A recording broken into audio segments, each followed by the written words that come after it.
پاک رضی اللہ تعالیٰ عنہ اپنے ممبر کے اوپر اپنی مسجد کے اندر تشریف فرما تھے۔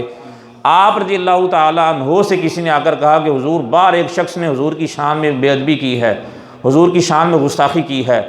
تو حضور غوث پاک رضی اللہ تعالیٰ عنہ کا وہ مرتبہ ہے، وہ مقام ہے کہ آپ جس جگہ پر بیٹھے ہوں، آپ نے کسی کی بگڑی بنانی ہو تو آپ کو اٹھ کر جانے کی ضرورت پیش نہیں آتی، بس آپ ادھر نگاہ ڈالتے ہیں تو 12 سال کی بیڑی ڈوبی ہو تو وہ کنارے پر آ جاتی ہے، اور اگر آپ نے کسی پر قہر کی نگاہ ڈالنی ہو تو آپ اپنی جگہ پر بیٹھ کر ہی قہر کی نگاہ ڈالتے ہیں، اور اللہ گستاخوں کا بیڑا غرق کر دیتا ہے۔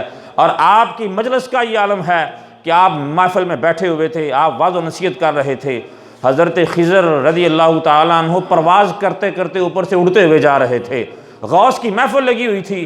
آپ نے فرمایا، او اللہ کے ولی، او بنی اسرائیل کے ولی، نیچے آ ذرا، امت محمدی کی محفل میں بیٹھنے کا مزہ بھی دیکھتا جا کہ امت محمدی کے غلاموں کو اللہ نے کیا شان دی۔ فرمایا نیچے آ۔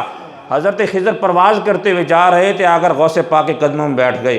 غوث پاک نے اتنا فیضیاب کیا کہ حضرت خضر جہاں کہیں بھی جاتے تھے کہتے تھے کہ کسی اور کی محفل میں جاؤ یا نہ جاؤ، غوث پاک کے پاس ضرور جانا، اللہ تمہارے سینوں کو منور اور روشن فرمائے گا۔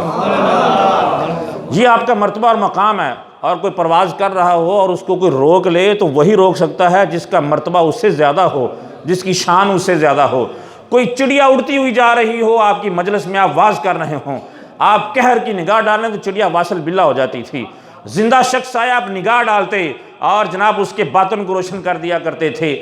اور کئی بیسیوں علماء اور مفکر اور محدث آپ کی مجلس میں بیٹھے ہوتے تھے کہ غوث پاک بولیں گے، ان کی زبان سے نکلے ہوئے لفظ اور نکتے ہم اپنی کتابوں پر، اپنی کاپیوں میں نوٹ کیا کریں گے۔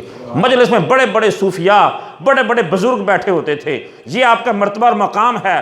لیکن جب حضور کی عزت پہ کسی نے بات کی اور آپ کو آ کر بتایا کہ حضور بار چوک کے اندر کسی نے حضور کی عزت پر بات کی ہے، حضور کی بے ادبی کی ہے، غوث پاک رضی اللہ تعالیٰ عنہ نے یہ نہیں دیکھا کہ میرے پہلو کے اندر بڑے بڑے ولی بیٹھے ہوئے ہیں اور جناب بڑے بڑے صوفیاء میری مجلس کے اندر بیٹھتے ہیں، بڑے بڑے محقق بیٹھتے ہیں، بڑے بڑے محدث بیٹھتے ہیں۔ آپ نے اپنی مسند کو نہیں دیکھا، اپنی خانقاہ کو نہیں دیکھا، اپنی صدارت کو نہیں دیکھا، مرتبہ اور مقام کو نہیں دیکھا، اپنی غوثیت کو نہیں دیکھا۔ جب عزت نبی پہ بات ہوئی تو غوث اعظم کی روح وجد میں آ گئی، آپ جلال میں آ گئے، آپ اپنے ممبر سے اٹھے، آپ اس چوک کے اندر چلے گئے۔ فرمایا کس نے جرت کی ہے میرے نبی کی عزت پہ بات کرنے کی؟ ایک عیسائی کھڑا ہوا، اس نے کہا جی میں نے کہا ہے کہ آپ کے نبی نے کوئی مردہ زندہ نہیں کیا، ہمارے نبی نے مردے زندہ کیے ہیں۔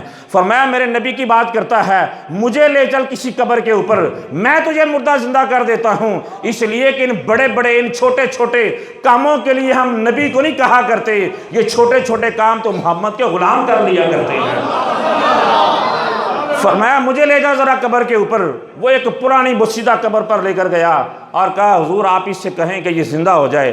فرمایا یہ صرف زندہ ہو جائے یا زندگی میں جو یہ کام کرتا رہا ہے وہ کام کرتا ہوا زندہ ہو؟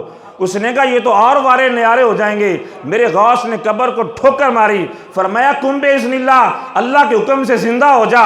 وہ مردہ جو تھا وہ زندہ ہو گیا، اور زندگی میں وہ بانسری بجایا کرتا تھا، بانسری بجاتا ہوا کھڑا ہوا۔ میں نے کہا تو نے سوال ہی چھوٹا کیا ہے اور تو نے کہا کہ یہ مردہ زندہ ہو جائے۔ رب کعبہ کی قسم، اگر پوری دنیا میں جتنے مردے دفن ہیں، اگر وہ عیسائی یہ کہتا کہ پوری دنیا کے جتنے مردے دفن ہیں وہ سب مردے عبدالقادر زندہ کرو، میرے غوث ایک ٹھوکر مارتے کائنات میں جتنے مردے دفن ہیں وہ سارے زندہ ہو جاتے، اس لیے کہ عبدالقادر اپنی عزت کے لیے نہیں گیا تھا، وہ عزت مصطفیٰ پہ پہرا دینے کے لیے گیا تھا۔